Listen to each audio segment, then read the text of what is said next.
Hello! Magandang gabi sa inyo lahat. So meron tayong pag-uusapan ngayon at magkukwentuhan tayo. Chill muna tayo mga kababayan ko. 'Di ba? Magandang pag-uusapan natin ngayon. Ito ay tungkol sa do sa fake do sa fake kahit anong fake news or nakalagay dito kasi ito ay magandang video galing sa GMA News, no? Ang sabi dito, paniniwala, karanasan, biases o kahinaan ginagamit ng mga manloloko gamit ang fake news. 'Di ba? Pwede nating i-apply 'yan sa kahit anong bagay na mapapanood natin dito sa social media. 'Di ba? Katulad nitong sa community natin, yung community natin is ghost hunting, 'di ba? Lahat tayo hindi nakakaligtas diyan. Kahit ako, kasama ako diyan. Prone ako maniwala diyan. Hindi natin alam, no, yung mga kaibigan natin, mga kasamahan natin, peke pala. Diba? Hindi natin alam. Kaya pare-parehas tayo matuto. At kung paano, actually, ito, wala naman talaga loco-proof na tao. Diba? May mga nagsasabi, ako hindi ako maluloko kasi hindi, at some point ng buhay mo naloko ka na eh. Diba? Pwede pinaniwala ka nung bata ka na totoo si Santa Claus, 'di ba? Pwede naniwala ka at some point ng buhay mo na totoo ang wrestling. 'Di ba? Lahat tayo hindi tayo loco proof. So panoorin natin 'to. Mukhang maganda tong hindi ko pa 'to nasisimulan pero naging interesting na sa akin yung title.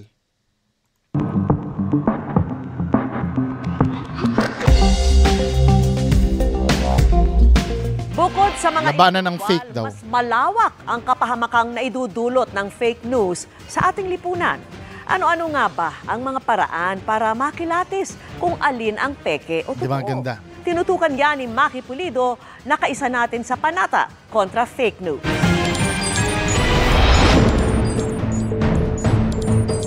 Wait lang, ang malaking factor kasi dyan, ang isa sa balakid dyan ay yung tinatawag na belief. 'Di ba? Yung paniniwala. Nag-a-apply ito sa very common dito, nag-a-apply ito sa religion, 'di ba? May kanya-kanyang paniniwala sa religion. Yung sa religion kasi hindi mo naman mabi-verify 'yun eh. Kaya ang kailangan talagang gamitin mo sa religion pag maniniwala ka. Labas dito yung mga atheista. I'm talking about yung mga tao na may religion diyan, 'di ba? Kasi wala namang makakapagpatunay kung sino ba talaga ang totoo. Maybe may mga maraming miyembro ang ganitong religion, 'di ba? Kukonti ang miyembro ng ganyang religion, pero who knows kung sino doon ang totoo. 'Di ba? Unfair naman kung sabihin natin na ang totoong religion ay Christianity. Unfair naman 'yun sa mga kapatid nating Muslim. Kasi hindi naman mabi-verify. Actually, yung pagkakaroon ng, kahit ako din, di ba? Napapatunayan ko, may Diyos talaga sa buhay ko. Kasi may mga nangyayari sa akin na hindi ko ma-explain. Yun kasi yung tinatawag na faith eh. Pag may nangyari sa'yo na life-changing, tapos hindi mo ma-explain kung paano nangyari yun, di ba? Ano na tayo, nasa nature na natin na sabihin na yun ay divine intervention. 'Di ba? Mga kababayan ko. Kaya lang, ganyan din naman sa ibang religion, lalo na mga kapatid nating Muslim, pag pinagpala, sasabihin, ay pinagpala ako ni Allah. 'Di ba? O magaganda yung teaching ni Prophet Muhammad. 'Di ba? O tayo naman, magaganda ang teaching ni Jesus Christ. Kasi itong yung religion kasi, ang puhunan dyan kasi faith. Ano ba yung faith na yan? I-define natin yung faith na yan. Kasi sa faith kasi hindi mo na kailangan ng evidence yun eh. Kung ano man yun eh. What is faith ba? Ito yung naniniwala ka na walang kasiguraduhan.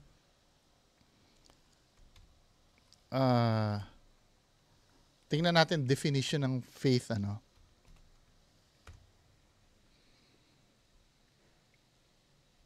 Ayan nakalagay dito. According dito sa AI ng Google, faith is a belief or trust in a person, thing or concept, it can also be defined as a firm belief in something without proof. 'Di ba? In a religious context, faith is belief in God or the teachings of a religion. Wala daw proof. Parang ganito 'yan, ano? Yung anak mo, magti-take siya ng board exam. 'Di ba? Anak, may faith ako na makakapasa ka. Hindi mo pa naman sure yun kung makakapasa siya o hindi. Pero may faith ka na ibig sabihin, wala pa tayong kasiguraduhan. 'Di ba? Kaya yan din yung sinabi ni Jesus Christ. Kaninong apostle nga, I'm so sorry, hindi ako masyadong sa religion. Pero may natatandaan akong story na naglalakad si Jesus Christ sa tubig. Tapos, may tinawag siyang apostle niya na sundan niya. Then, nung tinry ng apostol niya, lumubog kasi wala daw siyang faith or yung paniniwala. Kasi, sa Tagalog ng faith kasi paniniwala yon na katulad dito, na walang kasiguraduhan. Di ba, ganyan naman sa lahat ng religion Wala namang sure kung sino yung totoo Kaya yan dapat yung mga igalang mo. Ito yung paniwala na dapat igagalang mo. Kasi hindi naman yan hindi naman yan maipapasok mo sa objective na pag-uusap Parang ganito yan, men, sasabihin ko agad-agad hindi totoong may Diyos. O paano kung nasabing hindi totoo may Diyos? Pero iba naniniwala. Pwede ko ba sabihin na hindi totoo? Hindi ko naman nakikita ang Diyos Pero yung iba, sinasabi nila, may Diyos kasi pinapagpala ako 'Di ba? Lagi akong nilalayo sa kapahamakan. Faith kasi 'yun 'Di ba? Hindi mo pwedeng questionin 'yun unless may solid proof talaga na nagsasabi na may Diyos. At may solid proof din na nagsasabi na may Diyos talaga. 'Di ba?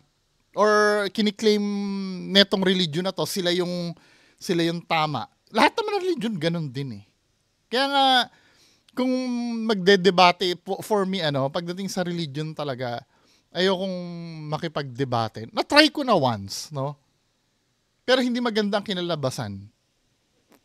'Di ba? Parang sa akin, ito yung mga belief na dapat mo talagang igalang. Pero kasi may mga katulad ng naniniwala ka na may duwende. Dito sa community natin. Hindi ako naniniwalang may duwende siguro, pero hindi ako sure. 'Di ba? Ayoko sabihin na walang duwende. Baka mamaya bigla may magpakita sa akin duwende. 'Di ba? Ayokong sabihin agad na walang duwende. Paano kung meron? 'Di ba? Kaya kung tatanungin, naniniwala ba ako sa duwende? Hindi ko alam. Aswang? Hindi ko alam. Kung totoong may aswang. Kaya pag may naniniwala na totoo ang aswang, igagalang ko. 'Di ba? Kapag sinasabing totoo ang duwende, igagalang ko. Kasi hindi ko naman alam Pero, kapag nagpapakita sa akin ng video na debunkable, 'di ba? Kokontrahin ko 'yon. Kasi ang kinikriticize ko kasi itong kalimitang misconception sa akin. Bibigyan ko ng example Yung isang comment sa akin, I think kanina yata to, Ito, sabi ni Noel Escano Duadal Kiver. Tama ba, sir? Si Bongo, turuan ko siya para makakita siya ng multo. Totoong may multo. Kitalan mo, nakikita niyo misconception sa akin. Hindi ko sinasabing hindi totoong may multo. Actually, naniniwala nga ako na may multo 'Di ba? Kaya lang, ang pinag-uusapan kasi natin dito yung video. For example, ako, sasabihin ko sa inyo, meron akong alagang leon dyan sa garahe. 'Di ba? Meron akong 10 leon na alaga dyan sa garahe. Totoo namang may leon talaga. Nag-i-exist naman talaga leon. Pero yung claim ko, na just imagine, 10 leon, meron akong alaga dyan. Maniniwala ba kayo? Or may nakita akong pating dyan sa kanal sa labas? 'Di ba? Abay, sasabihin nyo, sinungaling ako. 'Di ba? Pero hindi nyo naman sinasabi na hindi totoong may pating. Ang sinasabi nyo lang na hindi totoo, yung claim ko. Katulad dito sa mga ghost hunter na to, ano, yung ang fake dito yung video, hindi yung mismong inaano nila. Katulad nito kay Bimby. Yung engkanto niya, yung kumakain ng royal tsaka kumakain ng royal tsaka undox. 'Di ba? Yung engkanto, hindi ko alam kung totoo sila. Pero yung ano, yung engkanto ni Bims Ghost TV, fake. 'Di ba? Meron na ngang umamin kung sino yung engkanto niya, kung engkanto na yan ni Bims Ghost TV eh. Ano niya yon, tiyo niya pala yon. Tsuhin niya. Anyway, 'di ba? Sana naiintindihan niyo no kung ano yung mga dapat nating alamin. Kasi minsan may bumabanat, kasi minsan nauuna yung bibig kaysa sa utak eh. Anyway, pagpatuloy na natin 'to. Teknolohiya, sabi nga, ang impormasyon ngayon is at your fingertips. Isang click lang, andyan na ang impormasyon, hinahanap mo man. Ito yung pangit sa sa mundo natin ngayon. 'Di ba? Dati noon, pag magre-research ka, kailangan mong pumunta ng library. Hindi ko na naabutan 'yun eh. Hindi ko na naabutan 'yun eh. Internet age na rin ang naabutan ko. Pero yung mga nakaranas ng pumunta ng library diyan, kung meron mang fake news nun, minimal. Kasi lahat ng source ng tao nun galing sa otorisadong encyclopedia. Unlike ngayon, puro conspiracy theory na yung natututunan ng tao. Kasi nga, mabilis tayong kumuha ng information ngayon, mabilis din magkalat ng peke. 'Di ba? Dati nun, makakakita ka man ng fake news yun, maaring sinulat lang ng reporter. 'Di ba? Pero yung mga informasyon na scientific, sa encyclopedia mo lang makikita dati yun. 'Di ba? O nung dumating yung Discovery Channel, mapapanood mo lang sa Discovery Channel na ang mga nagsasalita doon talagang nag-research. Pero ngayon, kahit sino, halimbawa, kahit ako, kaya kong gumawa ng fake news ngayon eh. Kasi madali na-upload ko na. 'Di ba? Hindi.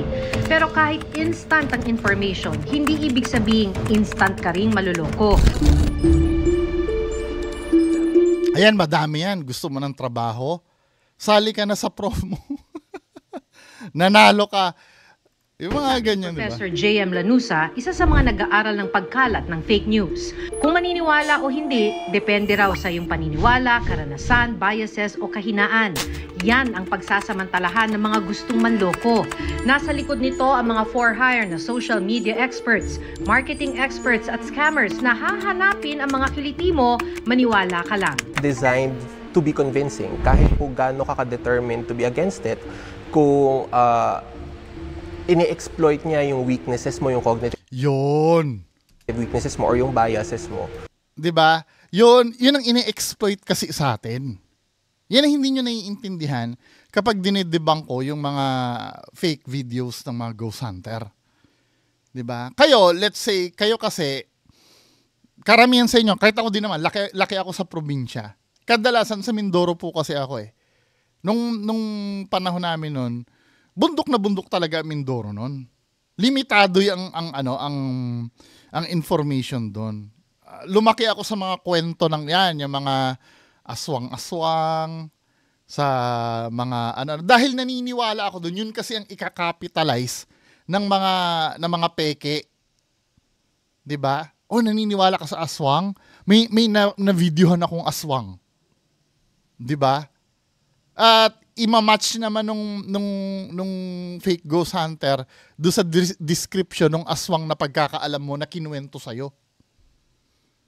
'Di ba? Kasi minsan naiinis ako, no? May nakikitang video, sasabihin nung isa nag-comment, ay totoo 'yan kasi ganyan ang kwento ng lolo ko ng araw. Ganyan talaga ang aswang. Kaya totoo yung video na 'yan. Hindi mo ba naiisip na yun din ang kinuwento sa kanya? At hango doon sa kwento na yon, doon niya ginawa yung yung fake na video. Yan gumagawa kasi ng fake na video, may pinagbabatayan din naman yan. Hindi naman nila inimbento yung imahe ng aswang eh. 'Di ba? Ano ba ang typical na itsura ng aswang? Mukhang impacto, mukhang may pangil, di ba? Mahaba ang buhok, kadalasan. Di ba, men? Sana isipin nyo, yung mga gumagawa ng fake na yan, ay gumagamit din naman ng utak. Although na minsan, obvious, obvious na peke. Pero yung ability nila na gumawa ng script, hindi biro yun. Yung ginagawa ni Ghost Hunter 88 na nagkikwento ng 10 minutes na nagiging interesado yung mga nanonood. Hindi ko kayang gawin yun. Talent kasi yun eh. Yung makakonvince ka ng mga tao sa 10-minute video. 'Di ba? Yan ang talent ng mga yan. Kaya yan ang i-exploit sa inyo, no? Yung paniniwala. Mahirap questionin. Ang fake news may direktang kapahamakan na minsan pera o halos buhay na ang kapalit. Buhay po ang kapalit talaga. Taong 2016 nang madiagnose si Mary Ann Obnamia ng stage 2 breast cancer. Takot noon si Mary Ann sa pinapayo ng mga doktor na chemotherapy. Kaya ang hinanap niya online ay alternative medicine kontra cancer. Lumabas sa kanyang timeline ang mga produktong tinawag na natural chemotherapy at naakit siya. Diba? Nakikita nyo dito ang pangangailangan ni ma'am. Ito yung ayokong mangyari sa ginagawa ni 88. Diba? Tapos mapapakita doon na yung duwende ni 88, tinuruan silang gumawa ng herbal. Diba? Naggamot sa kahit anong sakit. Diba? Nagbibigay ka ng false hope sa tao eh. Katulad nito, na-diagnose siya na may breast cancer. Syempre, takot siya sa chemotherapy. Maghahanap siya alam kasi ng mga scammer na maraming maghahanap ng alternative. Hindi ko naman sinasabi na fake ang alternative medicine. Meron namang nagmo-monitor niyan sa gobyerno natin. Yung alternative healing na yan. May mga certificate yan. Kaya lang, marami din nagkalat na fake. Yung alternative healing na yan. Yan kasi, minsan, ano bang nagiging pabor dyan sa mga nagsasuffer na yan? Unang-una, mura, hindi magastos. Pangalawa, hindi ka mahihirapan do sa quote-unquote chemotherapy na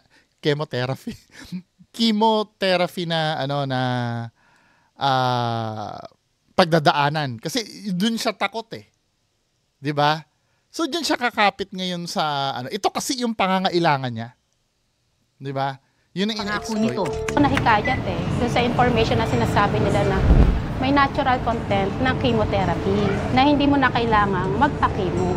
Once na ininom mo itong mga to, na sabi nila hindi mo na kailangang makalbo, hindi mo na kailangan pumunta ng hospital, hindi mo na kailangan pumunta ng doktor, kasi may natural content ng chemotherapy. So naniwala naman po ako since ang ayaw ko nga po na magpa-chemotherapy. Matapos ang higit 4 na taong pag-inom nito, lumabas ang lesion sa dibdib ni Mary Ann at ang stage 2 cancer niya naging stage 4 na. Doon na siya muling nagpadoktor at sumailalim ng chemotherapy at ngayoy cancer-free na. Galing! Inisip mo na. Diba? Pagka ibig ko sabihin, pag ganyan, kailangan talagang harapin natin yung katotohanan eh. Diba? The following day, o baka mamaya, mapag-usapan natin yan kung ano yung nangyari sa akin, kung ba't ako nawala ng 2 weeks. Diba?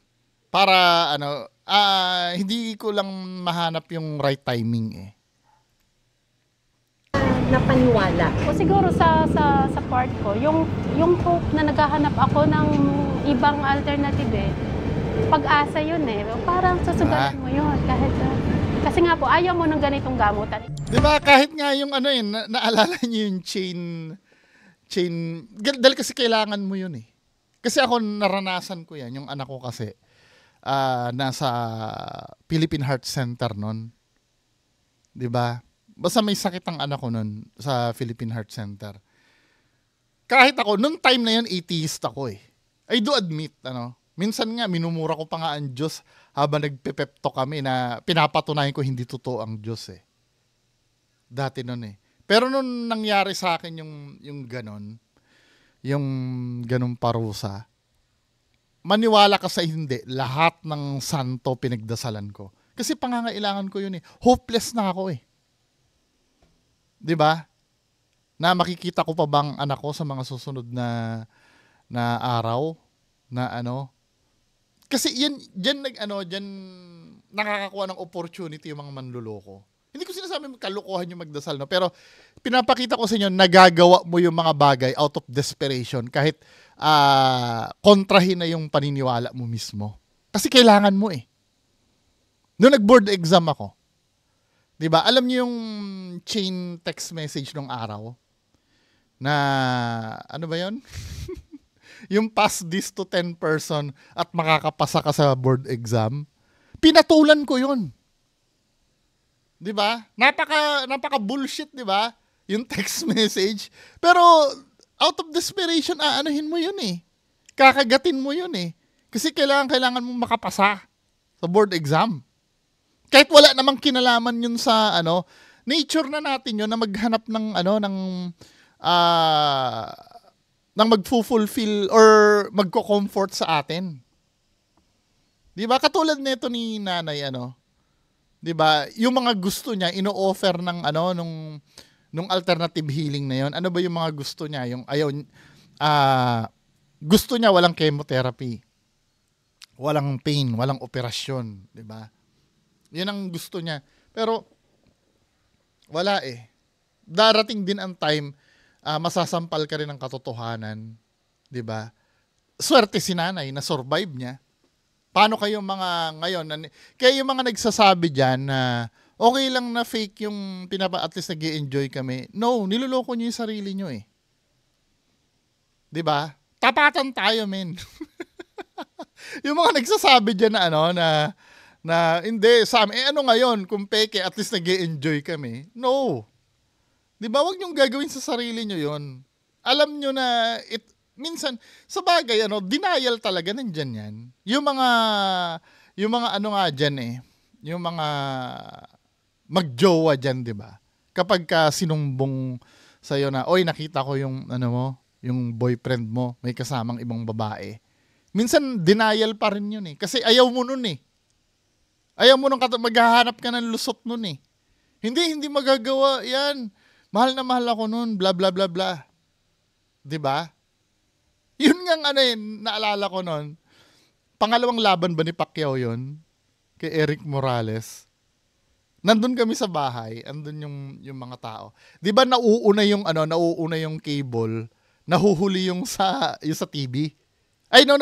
Nauuna yung sa pay-per-view, nahuhuli yung sa TV dahil ang daming commercial sa 'di ba? Sa television. Gago yung kuya ko. Habang nanonood kami ng tatay ko noon, doon kami sa ordinary na cable lang, hindi pay-per-view eh. Pumasok yung kuya ko, talo si Pacquiao. In denial kami. Hindi pa tapos, niloloko mo lang kami eh. 'Di ba? Nature na natin yan, men. Pero wala tayong magagawa, darating sa atin yung katotohanan. Kaya yung mga nagsasabi na ngayon, nag-e-enjoy naman kami pag pinapanood. Maybe now, matitiis niyan. Pero, I guarantee you, mawawalan na rin kayong ganang manood yan. Dahil alam nyo na yung totoo eh. Magka-catch up din yung totoo sa inyo. Masasampal din kayo ng realidad. 'Di ba? Maliban sa direktang kapahamakan tulad ng nangyari kay Mary Ann, sabi ni Professor Lanuza, sa mas malawak o macro level, lipunan naman ang mapapahamak. Ang dinidisable ng disinformation ay ability to trust, ability to dialogue, ability to debate. Wala pong pundasyon yung democratic institutions natin. Walang maniniwala sa media, walang maniniwala. Isa yan, 'Di ba? Ang paniniwalaan nyo lang kasi yung nagpo-provide ng peke. Schools. Diba? Paano ba masasalag ang fake? Gasgas na pero ito pa rin ang payo ng Sigla Research Center. Tangkilikin ang verified online news outlets para sa impormasyon. Ang problem naman kasi diyan, minsan yung mga verified sablay din ang binibigay na na news eh. 'Di ba? talamak yan no, nung 2020, yung unang, hindi yung election ni Bongbong Marcos yung nakaraan, mismong mainstream media talaga ang nagsasabi ng fake, tapos biglang babawiin nila. Na ang pinaka naalala ko dyan, naalala niyo sa Rappler dati, yung may nag-amok sa Resorts World, ikinalat ng Rappler nun, ISIS daw yun. Bino mo, verified na yun na news outlet, ha? Oh. Kaya minsan nakakadala. Yang dala na yan, ito yung sinasabi ko na maapektuhan lahat ng nasa community na ito. 'Di ba? Let's say mga ghost hunter, lahat tayo ghost hunter. 'Di ba? Si Pedro, si Juan, si Judas, mga ghost hunter lahat yan. Kapag nahuli na Meki si Judas, lahat ito sira na. Ito yung tinatawag na mawawala na yung trust do sa industriya. Yung pag-ghost hunting, alisin na natin yung biblical na usapan. Kasi ang pagkakaroon naman ng faith niyan, may kalayaan naman tayo eh. Kung naniniwala ka na, for example, kung naniniwala ka na ang pagkain ng dinuguan ay masama, katulad ng mga kapatid nating Iglesia ni Cristo, sila yon. Tayong mga Katoliko, pwede naman. 'Di ba? Kasi paniniwala naman nila yon. Paninindigan talaga nila yon. Ang mga paniniwala na dapat nyong igalang, tandaan nyo, dapat consistent. Hindi dapat nagbabago yan. Pero kung sinasabi, hindi, paniniwala ko talaga na may alaga akong duwende, igalang mo, okay. 'Di ba? Pero yung duwende mo, paiba-iba na sinasabi. At minsan, nagsasabi pa, biruin mo, sabi ni Linyo daw, ako, may nagbabayad daw sa akin para daw siraan si 88. Ba't kailangan pa akong bayaran para siraan kayo? Doon pa nga lang, 'di ba? Tapos, meron pang sinabi doon na sablay. Paano ko igagalang yon, men? 'Di ba? Hindi naman consistent ang sinasabi. Minsan nagbabago pa nga eh. Biruin mo, sabi aalis na daw yung duwende, tapos ngayon nandyan na naman yung duwende. Bumalik na uli, nabuhay na naman daw uli. O paano may gagalang yon? 'Di ba? Alatang ginagago tayo nun eh. Pero kung halimbawa ang paniniwala niya, let's say halimbawa, alam niyo yung Divine Mercy, pumupunta ako minsan doon Divine Mercy na sa Marilao, Bulacan, na simbahan. Pag may mga naniniwala na pag may umiinom daw doon sa parang waterfalls doon, gumagaling. 'Di ba? Kung ang paniniwala nila gumagaling doon, okay lang. Kung consistent sila doon na may mga hindi naniniwala, di okay din lang. 'Di ba? Yung mga bagay na ganon, okay lang 'yon. May mga magpo-provide ng explanation na placebo 'yon, na hindi naman totoo. Pero at the end of the day, nakakatulong pa rin naman kahit placebo eh. 'Di ba? Hindi naman panluloko 'yun eh. 'Yun ang tinatawag na faith kasi. May mga nagdadasal kay Virgin Mary. Sa iba, sinabat mo dadasal, hindi naman Diyos 'yan. Paniniwala naman nila 'yon. Minsan nagawa ko na rin yung i-criticize yung mga nagdadasal kay Virgin Mary. Pero at the end of the day, pag religion talaga kasi mahirap talaga, masalimuot talaga 'yan. 'Di ba? Kung may pagsisisi man ako sa mga pakikipag-discussion ko, ayan ay ang pakialaman ng paniniwala sa religion. Nagkamali ako diyan, inaamin ko sa inyo. Kasi yan talagang maglalaban kayo diyan. Kasi ibang interpretasyon ng isa, Kaya for me, ganyan din sa politics din. 'Di ba? Kaya napapansin nyo, unless na lang kung talagang pure evil yung nakikita ko sa politics, pero yung sinasabi nito, let's say, si Lenny ang pag-asa ng bayan, siya iboboto. Okay, choice mo yan, sige, boto mo yan. O, sabi naman ng iba, si Bongbong Marcos ang pag-asa ng bayan, sige, boto mo yan. Diba? Yan yung mga bagay na ayoko nang debatean. Unang-una, hindi ko naman alam kung ano talaga ang kapasidad ng mga taong yun kasi hindi naman ako interesado sa sa politics. 'Di ba? May naniniwala kay Isko, 'di ba? Yan ang mga iniiwasan kong debate. Yang politics at religion. Kaya most of the time, dun ako sa mga bagay na pwede natin pag-usapan na pwede tayo magbase sa facts. Di ba? Anyway, pagpatuloy natin. Saka sa media na news media na kilala talaga like GMA. Kasi kumbaga merong accountability sa mga ganitong kinds of... Di rin. Di ba? Yung Rappler walang accountability nun. Ibigay mo kung paano nagpanic yung mga tao nun. Nung sinabi na ISIS yung sumusugod sa Resorts World. Di ba? Kasi minsan pag kinastigo mo ang media, ang laging niyan, suppression ng freedom of expression eh. 'Di ba? Sinusuppress daw yung kalayaan mamahayag, 'di ba? Minsan abusado din ng taga-media eh. At yung mga taga-media ito, hindi ko na i-disclose may nakausap ako. Uso daw ang bayaran diyan, talaga. Pag magpe-press conference 'yan, may mga sobre talaga 'yan. Yang media na 'yan. Ang highest paid daw diyan, wag na, baka mamaya may sa di malamang dahilan ako dito eh. Basta ang clue ganito, yung inaakala yung tagapagtanggol ng NAAPE, yan daw ang number 1 talaga. Magkakapatid yan eh. Itago natin sa pangalang Terminator 3. Diba? Yung magkakapatid daw na yan, highest paid talaga yan. Kasi yung isa dyan ay kakilala ko yung nagtatrabaho. Hindi naman siya rider, parang PA siya. PA siya ng isa sa magkakapatid na yan. Siya yung tagakuha ng ng sobre. 2,000 daw kada week. 'Di ba? Ako, may tiwala ako doon sa tao na yon. Kilala ko talaga yon. I don't think na magsisinungaling yan. 'Di ba? Galing pa nga daw sa mga sindikato talaga eh. 'Di ba?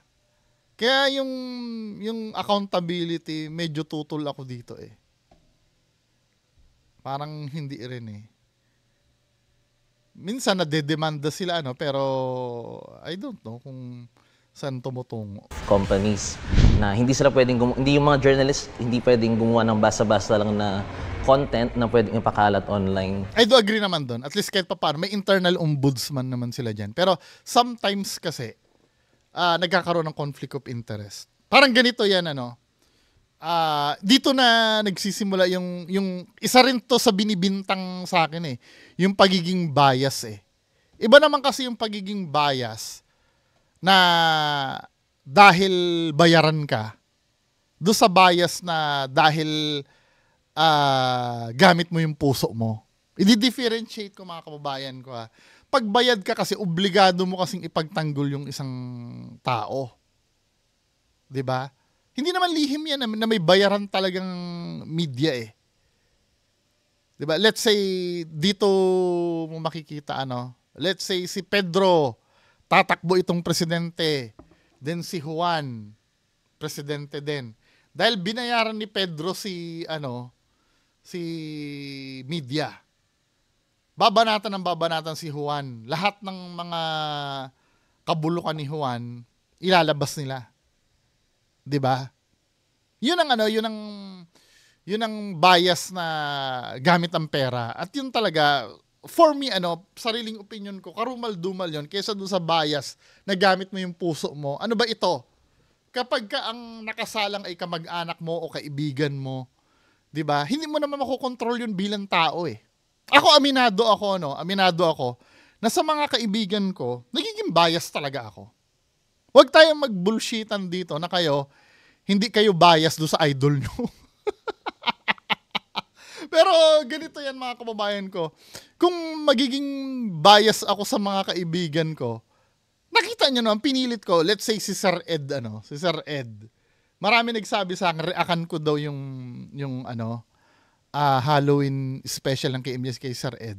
Kaibigan ko kasi yung tao. Aminado ako kasi nag-struggle talaga ako doon. Kung paano ko re-reactan ng fair yung nangyari doon. Pero inilatag ko naman sa inyo lahat ng possibilities kung paano magiging false yung result ng investigation niya. 'Di ba? For example, yung sinabi doon na may matanda daw na dating may-ari ng aparador na hulaan ni Sir Ed. Pwede kasing mangyari ahead of time, sinabi na kay Sir Ed yung istorya na yon. Sa kanya sasabi. Pwede yon. Hindi ko sinasabing ganun mangyari. Pwede yun. Nilalatag ko naman sa inyo yung possibilities kung paano siya pwedeng manipulahin. 'Di ba? Pero deep inside of me, nag-struggle kasi kaibigan ko yung tao. Unang-unang mabait sa akin yung tao. Lahat naman tayo ganun eh. May mga biases tayong normal sa tao yun, men. Katulad nga nung sinabi ko, kagabi ba yun? 'Di ba? Kahit mismong judge sa Supreme Court, kinakatakutan din yung bias na yan eh. 'Di ba? Let's say halimbawa may judge na nasangkot yung anak niya sa masamang gawain. 'Di ba? Then hindi siya pwedeng maglitis dahil alam kasi ng batas natin na magkakaroon ng conflict of interest doon. Hindi maiiwasan 'yon. Kahit pa sabihin mong hindi magiging patas ako. Psychologically hindi mo maiiwasan 'yun eh. Kaya nga sa Supreme Court pag may botohan tapos ang sangkot doon kaibigan nila na may conflict of interest, nag-i-inhibit ang mga judge eh. Hindi kasi naiiwasan 'yon. Now, paano ma-resolve 'yon? 'Di ba? Let's say halimbawa ako, yung mga kaibigan ko, ang laging reklamo sa akin, hindi mo nire-reactan yung mga mga kaibigan mo. Hindi mo pero to be fair naman po sa akin, for your information, lahat yung mga yan, sila Sir Shaman Tope, Sir Ed, kahit si Sir Riv, 'di ba? Dumaan sa reaction videos ko lahat yan, na brutal din naman. 'Di ba? Pwede nyo naman kalkalin yun eh. Ang nangyari lang kasi, sila Sir Shaman at sila Sir Ed, lumapit sa akin at nag-explain. Hindi lumapit sa akin dahil takot sila sa akin. Magkaiba yun, mga mamaya sinasabi niya, takot kay Bungo, di ba? Or vice versa, no? Ang tinatanong naman, takot daw kasi ako. Kaya, kaya, or gusto ko lang daw ng exposure, kaya ako daw sinipsipan si Sir Ed. Di ba? Pero you have to understand, iba yung istorya. Kinikriticize ko yung mga video nila, nag-reach out sila sa akin para mag-explain. Yun ang hindi ginagawa ng mga idol nyo. Paano ko maiintindihan yung ginagawa ng idol nyo? 'Di ba?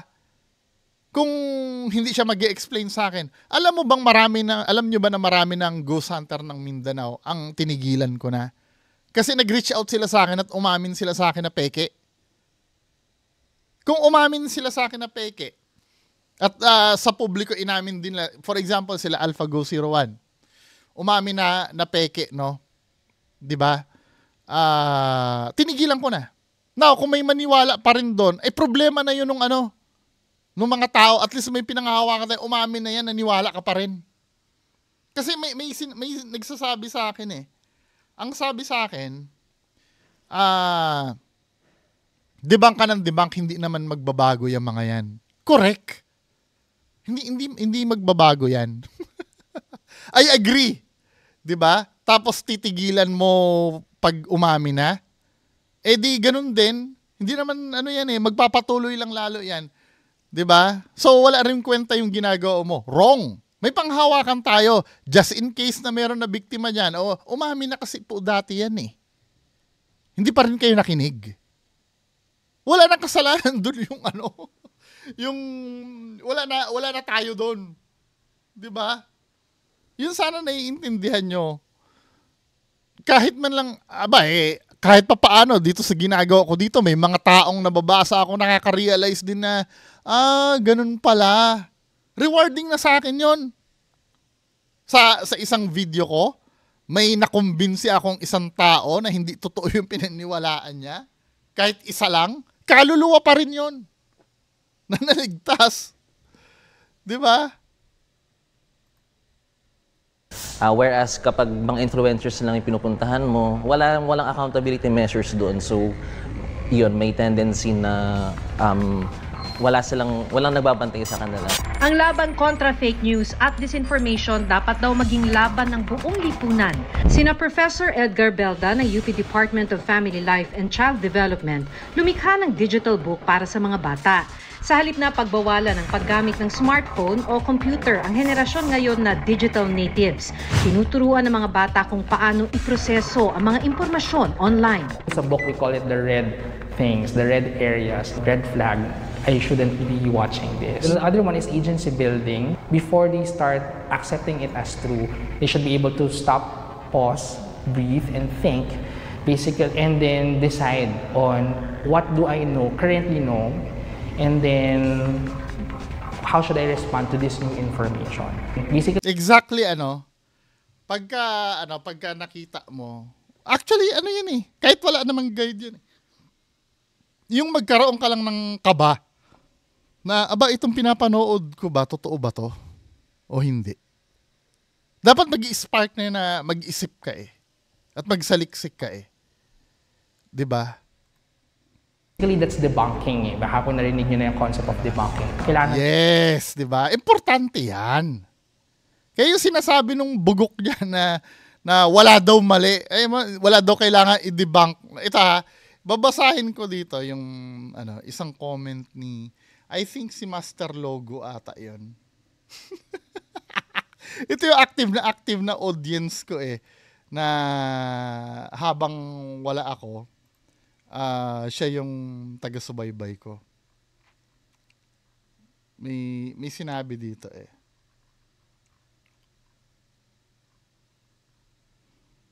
Hanapin natin yun,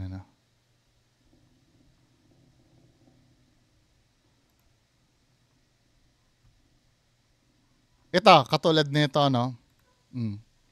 Sabi ni Master Logo, ito yung unang comment niya.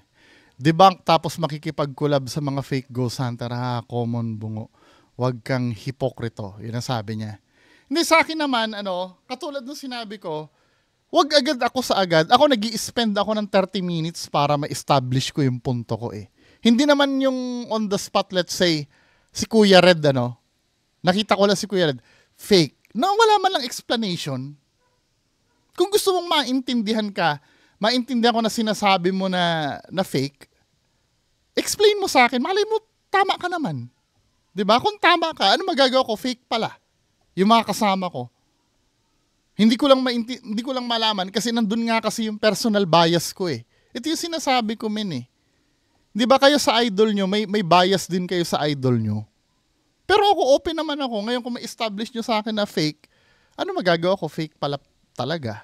Pero you have to explain. Hindi pwede yung ganito na fake ghost hunter. Hindi, ano bang batayan? Wait lang. Ano ba para sa inyong batayan ng pagiging fake ghost hunter? Di ba? Ako, for me, sasagutin ko, ang pagiging ghost hunter ay hindi naman masama. Alisin na natin yung biblical, katulad ng sinabi ko kanina. Ayokong mapunta tayo sa biblical. Yes, may magsasabi ang pag-ghost hunting ay masama ayon sa Biblia. Pero we have to consider na lahat naman ng tao ay hindi naniniwala sa Biblia. Lalo na pagka hindi naman Christian ang religion. Or atheist. 'Di ba? Lahat naman tayo may kalayaan. Kaya nilalayo ko yan. Doon tayo sa batas muna ng tao. 'Di ba? Wala naman nagsasabing bawal ang ghost hunting sa batas eh. Bawal yun, magiging bawal, Article 318, kung pinagkakakitaan mo nang hingi ka ng pera dahil doon. 'Di ba? At kailangan ng complainant doon. Pero yung pag-ghost hunting, hindi naman bawal yun eh. 'Di ba? Now, anong pag sinabing kailangan ba may makita ka bago ka maging totoong ghost hunter? Hindi naman. Basta tingnan mo doon kung totoo talaga na may mga result do sa equipment. O, kayo na mag-interpret nun. Masabi man namin na parang positive na may multo dito, pagiging bias namin yun eh. Pero yung pagpalo ng EMF meter, hindi naman namin pineki yun eh. Di ba? Hindi naman namin pineki yun eh. Now, pag may nakitang pag may nakitang white doon, ito natutunan ko ito kay Anywhere TV eh. Pag may nakita kang na-capture na white, wag mo agad idideklara na yun ay white lady. Or may orb kang nakita. Basta sabi mo, ano itong naka-white na to? Diba? Bahala yung audience doon na magsabi kung ano yun. Nasabihin ng audience, hindi, ano lang yan. Damit na nakasampay lang yan. Ay, di damit nakasampay. O yung orb mo, ano yan? Alikabok lang yan. O di alikabok. Pero huwag mo idideklara kung ano yon. Sabihin mo lang, may nakita ako na Kasi sa'yo, interesting yun eh. Kasi unang-una, nandun ka para maghanap talaga ng kababalaghan. Kaya pag may nakita ka nakakaiba doon sa video mo, magkikick-in yung personal bias mo. Diba? Ito, balik tayo dito, Kaya sa akin dito, bago mo ako sana fake, explain mo sa akin. Malay mo, may point ka naman eh. Pero yung pagdibang, actually wala namang kinalaman yung pagdibang ko kung makikipag-collab ako sa fake ghost hunter. May connection ba yun, men? Napapawalang bisa ba nun yung dibang ko sa idol mo? Kapag sinabi kong fake yung idol mo, mapapawalang bisa ba yun dahil nakipag-collaboration ako sa sa fake ghost hunter? Pwede mo namang i-double check yung pagkakadibang ko dun kung may mali ang sinabi ko eh. Ang nangyayari kasi ganito. Ang nangyayari, instead na yung argument yung pinupunto, 'di ba? Maghahanap ng mali sa akin. 'Di ba? Let's say sinabi ko, ano ba naman yung sagot mo sa 1+1 mo? Ang sinagot mo ng 3, mali naman 'yan, dapat 2. Totoo naman ang sinasabi ko, pero ang isasagot mo sa akin, ikaw nga, mali ang sagot mo sa, sa kung sino ang pambansang bayani eh. Sabi mo si Andres Bonifacio, si Rizal naman eh. I mean, ang pinag-uusapan natin dito, yung sagot mo sa 1+1, kaya mali ako doon, you can't deny the fact na mali din ang sagot mo. Diba? Now, kung may problema, ibang usapan yon, di ba? Katulad nun, i-explain mo naman yon. Kasi yan ang napapansin ko eh. Hindi dinidirekta yung argument na nire-raise. Di ba? Sabi nga nung pinag-isipan mo ba ng matagal ang rebat mo, tagal mong... Yung pagtagal na ito ang problem kasi, iba na palang pangalan niya, Master Kupal. Kaya nga ang sabi ko live para madali tayong nagsasagutan. 'Di ba? Syempre, hindi naman 24/7 na inaabangan ko lagi yung sagot mo. Ang gusto mo agad, instant ako sumagot sa'yo na okay lang sana kung magka-PM tayo. Hindi ko naman alam kung kailan ka rin sasagot sa akin. Ikaw nga bigla ka rin na nawawala. Pagka tinanong kita, hindi mo ko sasagutin. Diba? Nakalimutan mo, debunk mo nga yung mga kakolab. Nakakalimutan mo, debunk mo nga yung mga... Na-debunk ko sila. Sila Sir Shaman. Actually, hindi naman debunk. May mga puna ako doon. Pero I think parang gano'n na rin yun, Kasi Sir Ed, na-debunk ko to. Binigay ko nga sa'yo. Ewan ko lang kung pinanood mo yung link, Diba? Mga subs, paniwalang-paniwala. Walang paranormal activity, kaya walang dapat i-debunk. O, ito sinabi niya, Actually, dito maligaya ako dito eh. Maligaya ako dito. Gusto ko ng ganitong mindset. Diba? Walang paranormal activity, walang dapat i-debunk. Wala daw dapat i-debunk. Walang dapat i-expose na kamalian. Diba? Sabi mo, dahil lahat ng in-exposed ay puro fake. Diba? Yan ang sabi mo. Pati yung sinasabi mong orb, walang orb. No, merong orb. Dito tayo nagkakaroon ng problema. May na-capture nga na orb eh. Kaya lang, ang tanong, yung orb ba na espiritu ba yun o hindi? Yun kasi ang tanong doon. Ngayon, kung bakit ko hinighlight kung kung bakit importante yung orb na yon. Kasi yung orb na yon sabay sa pagpalo ng EMF meter. Bibigyan kita ng example ha. Suggestion lang yon na baka maybe something yon. Pero it's up to you pa rin as an audience. Wala akong dinideklara kung multo yun o hindi. May orb. Kaya lang, yung orb ba na yon, baka dust lang yon. Baka insekto lang yon. Diba? Pero yung significance nung na sabay siyang paluan ng EMF meter. Puntahan natin yung video na yun, ha? Kasi ito si Wish Heart Star, nakuha niya eh. Yung ibig ko sabihin eh. Tingnan mo ha. Para walang masabi.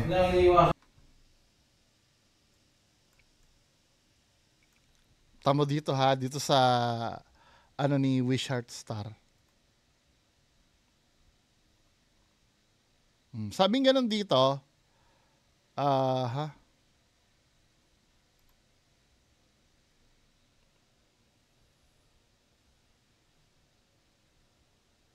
meron dito sa may bandang dito. Yung pumalo yung EMF dito. Wait lang, saan ba yan?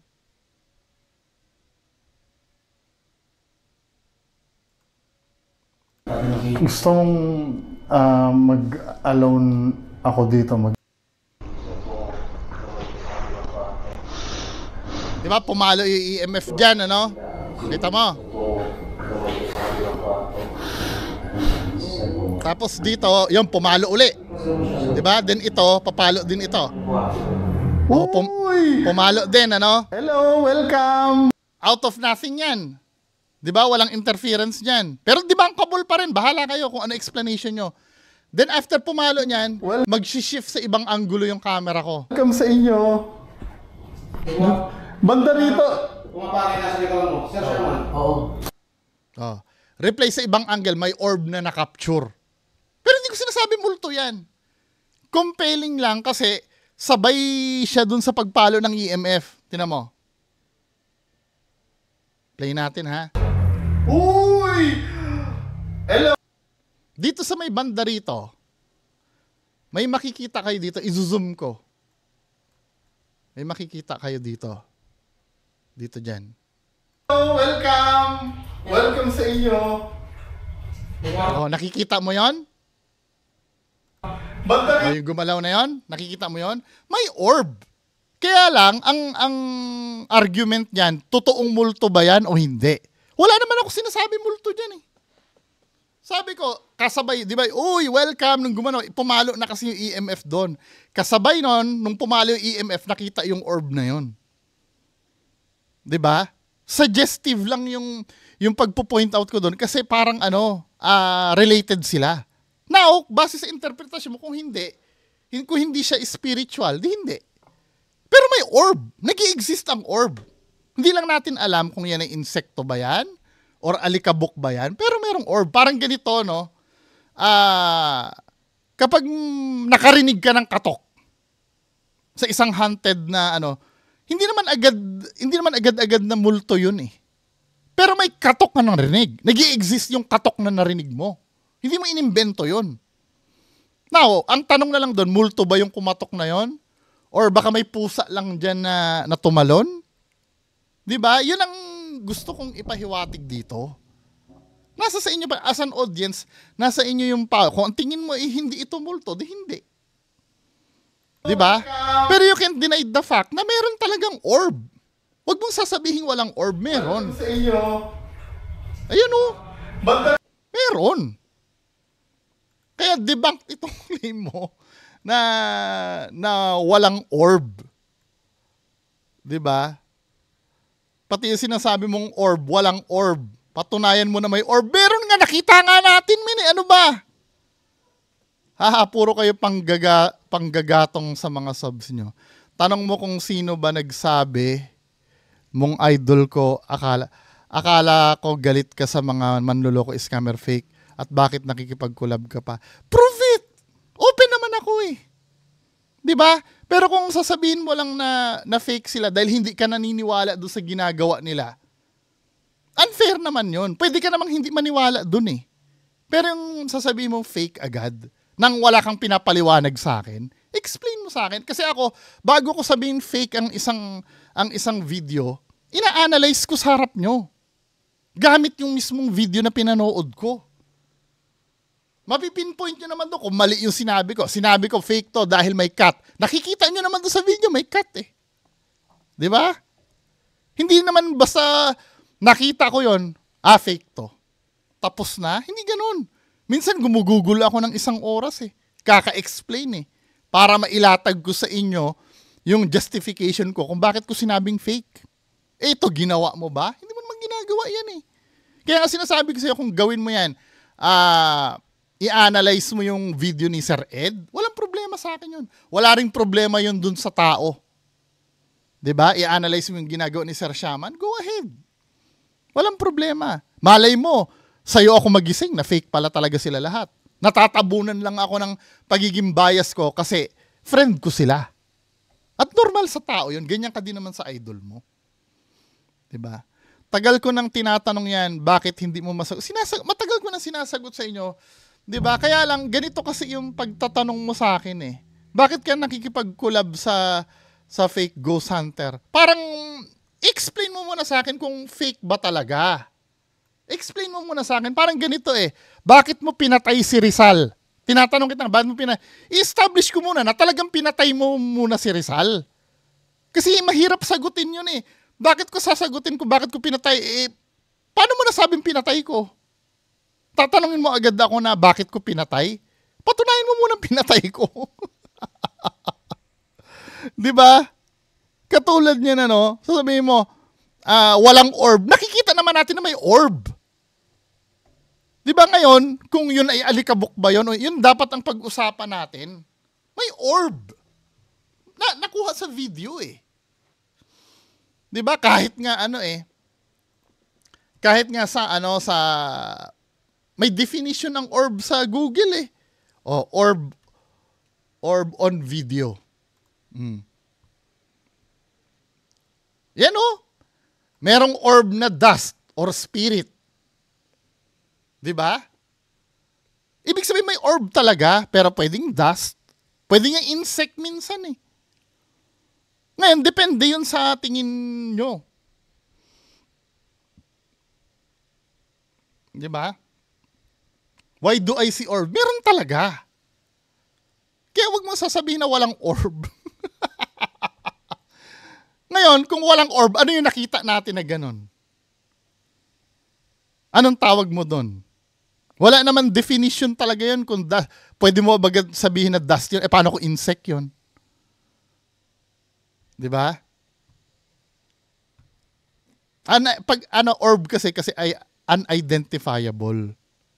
Parang ganito yan eh. Pag sinabi mong UFO, hindi naman nangangahulugan alien na agad yun eh. Ang meaning ng UFO kasi, unidentified flying object. Pwede kasing eroplano yon na hindi mo pa nakikita yung ganong uri na eroplano. Nagawa din naman ng tao.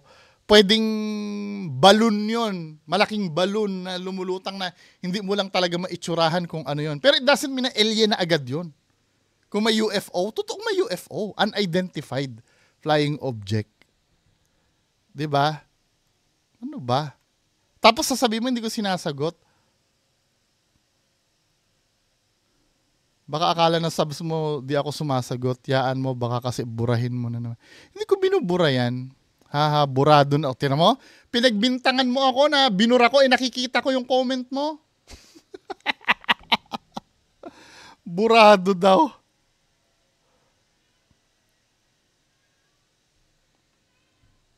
Anyway, di ba? Mahirap mag-explain. Meron lang akong gustong ipunto dito sa, akala ko kasi i-explain dito eh. Yung mga factor dito, no? Kung bakit tayo naniniwala sa, inabot na naman ako ng 1 oras. Diba? Meron mga dito na banggit na factor eh. Hanapin ko ngayon. Wait lang ha. Yung isa sa bias daw, yung belief. Ito to. Yung paniniwala daw, na-discuss naman natin yan eh. Ito yung mga ito akala ko i-discuss kasi dito sa video na to eh. Paniniwala, karanasan, biases o kahinaan ginagamit ng mga manloloko daw. Ng mga nanloloko gamit ang fake news. paniniwala na discuss na natin yan nung una. Kung lumaki ka nga sa probinsya, naniniwala ka na may aswang, duwende o ano, yan yung gagamitin ng mga manloloko sa'yo. 'Di ba? Hindi porkit nag-fit dun sa description mo ng pinaniniwalaan mo ay totoo na. Yan ang isa sa dapat nating matutunan. Kasi ganito may napapansin ako minsan na ang sabi, totoo na sinasapian siya. Kasi nakita ko rin ganyan yung nangyari sa ganitong video sa video ng Vatican 'Di ba? Or halimbawa, totoo yung sinasabi niya na na nakulam yung babae kasi ganyan ang nangyari sa akin nung kinulam ako. 'Di ba? Nag-fit. Hindi mo ba naisip na maaaring kinopya lang yung nangyari sa'yo? 'Di ba? Parang ganito yan, alam nyo ba na anak ako ng Marcos? Kasi ako ay tiyahin ko si Fortuna Barba Marcos. 'Di ba? Chinek mo si Bongbong Marcos or si Ferdinand Marcos. May kapatid talagang Fortuna Barba ang pangalan, nag-fit do sa sinabi ko. Does it mean ba totoo na ba yung sinasabi ko? Hindi, pwede naman pinag-aralan ko lang yung family backstory ng mga Marcos kaya ako nasabing ako ay anak ng Marcos 'Di ba? Hindi porkit nag-fit dun sa paniniwala nyo ay totoo na. Pwede kasing ang mangyari, kinapitalize lang yun ng manluloko. 'Di ba? Next, yung karanasan. Ito, kadalasan to, totoo yan. Naranasan ko na kasi yan. Hindi ba totoong, parang ganun din sa paniniwala, no? 'Di ba? Hindi ba, nagkataon na ginaya yung, or nagaya yung, parang ganito, alam nyo ba nung pumunta ako ng US, grabe ang lamig dun sa New York. nung winter. O kayo mga taga-Amerika naman, naranasan nyo din yun sa New York na malamig Tama yung sinasabi ko. So ibig sabihin, maniniwala na kayo sa akin na pumunta na ako ng Amerika? Dahil kinikwento ko? Naranasan nyo rin yung sinasabi ko ang totoo, hindi pa ako nakapunta ng Amerika kahit kailan So paano yun? 'Di ba? Tapos yung biases, Na ano ko na to yung na-discuss na natin doon yung bias kanina na pag-usapan na natin. Kung paano ba nagwo-work yung pagiging bias. Hindi mo talaga maiiwasan ito. Itong pagiging bias na to. 'Di ba? Nangyayari yan kahit bata pa lang tayo. Pagka nag-aaway at inaway yung kaibigan mo. Hindi naman hindi naman hindi mo matitiis yun naawayin yung kaibigan mo Pagtatanggol mo yun, minsan nga kahit mali yung kaibigan mo, 'di ba? Kaya nga sinasabi ko sa inyo kung meron man na it's time na kayo naman ang Kasi ako, pwede ako mag-inhibit dyan dahil kaibigan ko yung sangkot pag sinasabi nyo fake news. Pero as kaya ko, gagawin ko talaga ang lahat. Nagawa ko na before yan, hindi ko pa sila kaibigan.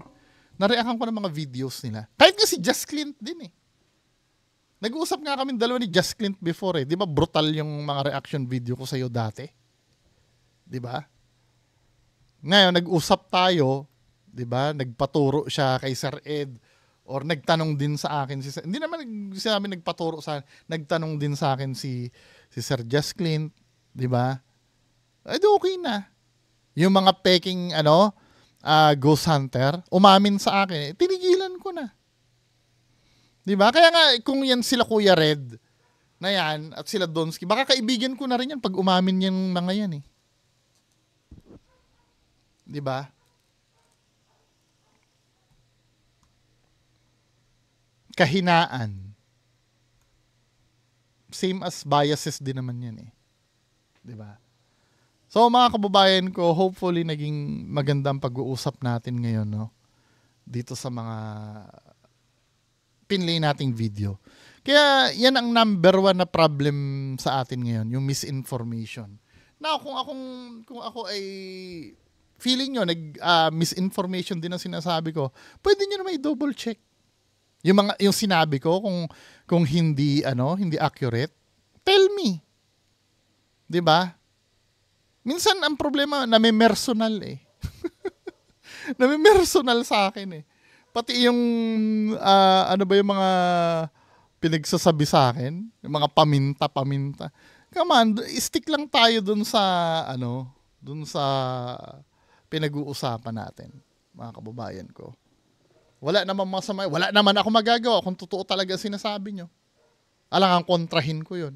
Kaya lang syempre, as much as possible, hindi kasi pwedeng pag sinabihan mo ko ng syempre may counter na tanong din ako sa'yo to check kung talagang alam mo yung sinasabi mo. Now, kung hindi naman ako mananalo sa inyo kung talaga nasa tama kayo eh. 'Di ba? Kaya nga, mas maganda para mabawasan yung pagbibintang nyo na binubura yung comment nyo. 'Di ba? Kabulshitan kasi yun na magbura ng comment. Mas maganda kasi i-block na lang kayo. Para talaga hindi na mapag-compare. Pero yung aabangan ko pa na mag-comment ko tapos i-delete ko pa, matrabaho yun. Kabulshitan yun, di ba? Tapos yung matagal ako mag-reply, syempre, hindi naman ikaw lang ang hinihintay ko sa buong maghapon. Di ba? Kaya kung gusto mong hindi matagalan ang reply, magharap tayo ng live. Di ba? At makikita ng mga tao, may pa-flesh to flesh pa. Flesh to flesh daw na harapan at wala daw camera. Ano pa sense ng harapan natin nun, men? Anong magigain ng mga tao doon? Mas may magigain ang mga tao doon pag nagharap tayo at naipahiya mo ko dahil malalaman nila na mali pala ako. 'Di ba? Anyway, mga kababayan ko, maraming salamat sa inyong lahat. Bye-bye.